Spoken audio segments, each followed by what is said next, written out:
L'autisme, c'est un peu comme préparer un voyage et s'en aller avec ta blonde, ton chum, en République dominicaine.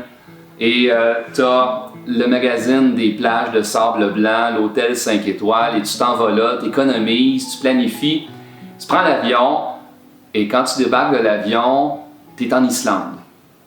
Personne t'a averti que tu t'en allais en Islande, tu parles pas la langue, t'as aucune idée d'où t'es, et c'est là ta destination.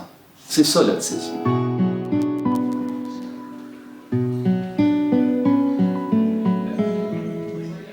L'autisme, en des mots simples, c'est pas une maladie, c'est un trouble qui affecte le développement du cerveau et qui va donner différents types de symptômes, notamment au niveau des interactions sociales avec lesquelles la personne va avoir des difficultés, va avoir des problèmes avec la communication aussi. Et la personne va aussi présenter toute une série de comportements et d'intérêts qui sont un peu plus restreints ou un peu plus stéréotypés. Ce qu'on voit, c'est que le trouble du spectre de l'autisme, c'est un spectre, donc qui va des personnes un petit peu plus hypothéquées au niveau des comportements, au niveau du fonctionnement intellectuel, jusqu'à des personnes qui pourraient passer inaperçues pratiquement dans la société, sauf quand on commence à discuter avec eux.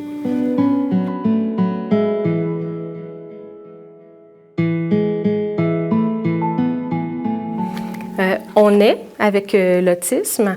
Les premiers moments où on peut les diagnostiquer, il y a encore de la recherche qui se fait là-dessus. Généralement, autour de 18 mois, on a déjà commencé à identifier des signes.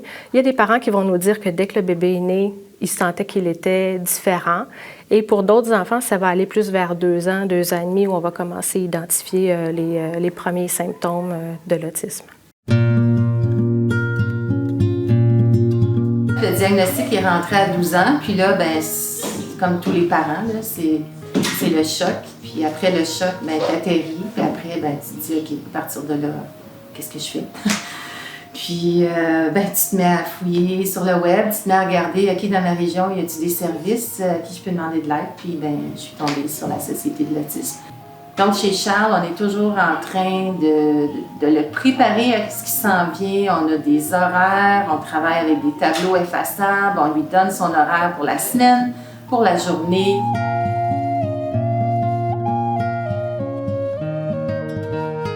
On a commencé à se questionner parce qu'il a arrêté de dire papa, il a arrêté de dire maman, il a arrêté d'avoir une interaction avec sa sœur. Fait que là, à ce moment-là, on a questionné avec le pédiatre. Au début, on nous a dit non, ça va revenir, même s'il a arrêté. Puis finalement, on a réussi à avoir, au bout de 2 ans, un diagnostic de trouble envahissant du développement avec déficience intellectuelle associée. Quand on a eu le diagnostic, le toit s'est effondré. On avait des idées pour notre fils, on avait des enjeux, on avait un espoir qu'il aille à l'université, qu'il devienne... On avait plein de rêves pour lui. Tout ça a été anéanti d'un coup. Tu t'enfermes dans ce monde-là. Tu restes dans ta bulle, tu te coupes de tes amis parce qu'à un moment donné, aller chez tes amis avec ton enfant, il dérange, il crie, il fait une crise. Le monde n'aime pas ça, tu sais, parce que ça dérange. Même si tu veux l'inclure, ça dérange tout le temps. À quoi ressemble mon quotidien, moi, tous les jours? Ben, Alexandre, il a 25 ans. Il est avec nous 24 heures par jour, 7 jours par semaine. Alors, il est toujours à la maison. Il y a un horaire, parce qu'Alexandre, il a une déficience intellectuelle, mais en plus de sa déficience intellectuelle, il est épileptique. En plus de son épilepsie, il y a des troubles sensoriels importants.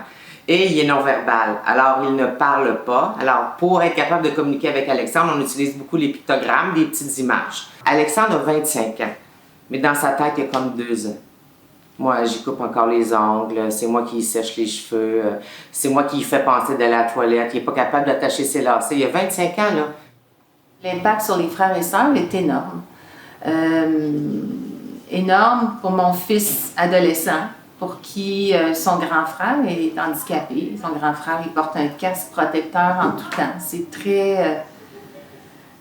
c'est très stigmatisant hein, de se promener avec un casque protecteur. Il y a même une barre latérale ici. On est obligé de porter ça, Charles, tellement il chute souvent.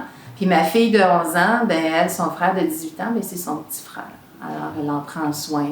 C'est même arrivé qu'on vivait une crise à la maison. J'étais seule avec Charles. On est fatigué. J'éclate en pleurs. Je suis assise dans mon coin. Je suis plus capable. C'est ma fille qui prend la relève. Elle a 9-10 ans. Puis elle amène son frère, puis elle lui dit hey, Charles, faut partir, viens t'habiller, maman est fatiguée. Puis c'est elle qui le fait.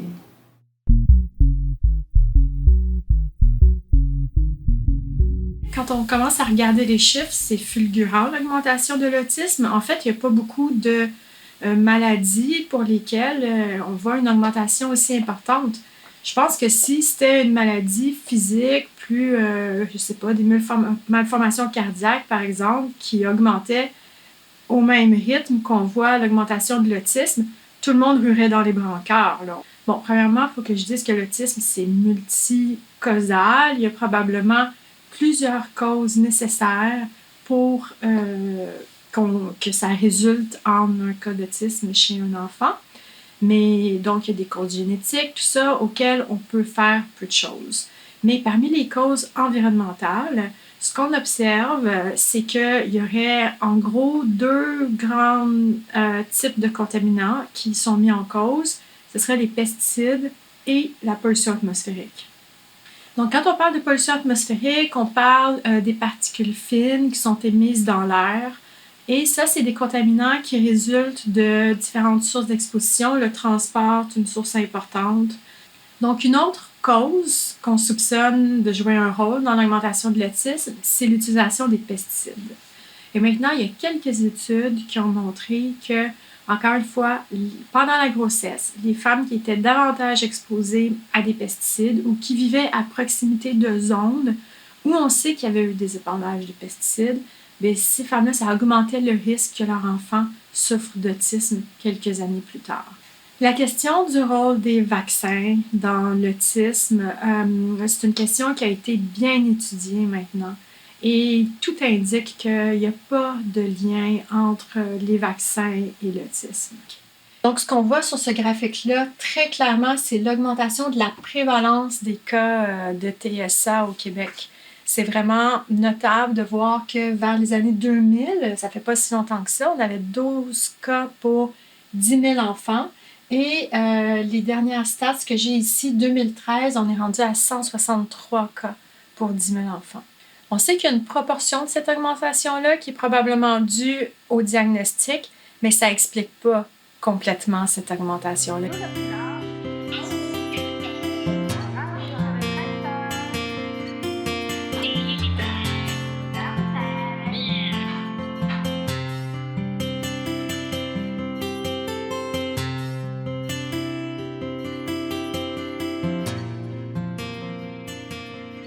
Alors, parmi les services que la Société de l'autisme des Laurentides offre, on a le samedi à l'Académie La Fontaine. On a 30 samedis par année où est-ce que les enfants sont pris en charge toute la journée. Alors, par quinzaine, c'est 65 enfants autistes qui viennent prendre des activités de 9h30 au matin à 16h30.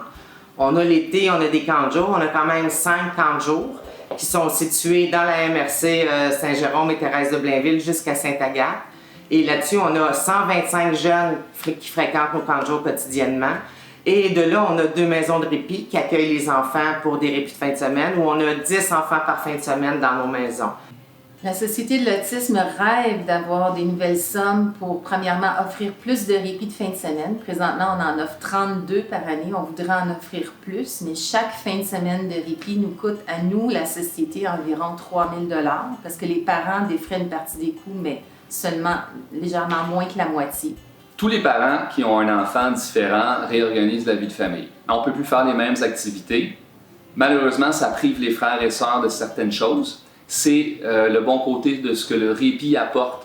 Ça permet aux frères et à la sœur de continuer d'avoir des activités normales. On n'aura pas le choix d'accepter l'autisme. Il est là pour rester. Il ne se guérit pas. Mais il va falloir apprendre à vivre avec l'autisme. On a un enfant sur 68 aujourd'hui qui a un diagnostic. Donc, les parents qui ont des enfants autistes, comme les autres membres de la société, on va devoir faire preuve de beaucoup de tolérance et mieux comprendre ce phénomène-là.